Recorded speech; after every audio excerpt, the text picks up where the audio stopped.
Chicken stew বানানোর জন্য 4 piece হাড়যুক্ত chicken, একটা টমেটো, ক্যাপসিকাম, পেঁয়াজ সব কেটে নিতে হবে, লঙ্কা কেটে নিতে হবে, আদা রসুন থেতো করে নিতে হবে, আর একটা ডিম নিয়ে নিতে হবে, কর্নফ্লাওয়ার নিতে হবে।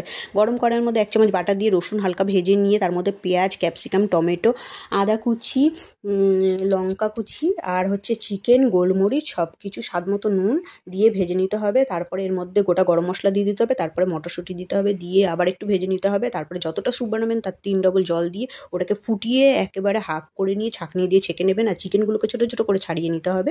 ছাড়িয়ে নেওয়ার পরে কিন্তু ওই স্যুপের মধ্যে চিকেনগুলো দিয়ে দিতে হবে। আর ভেজিটেবলসগুলো চাইলে আপনি দিতেও পারেন, নাও দিতে পারেন। আর এদিকে ওই ডিমের মধ্যে কিন্তু 1 চামচ কর্নফ্লাওয়ার দিয়ে ফেটিয়ে নিতে হবে।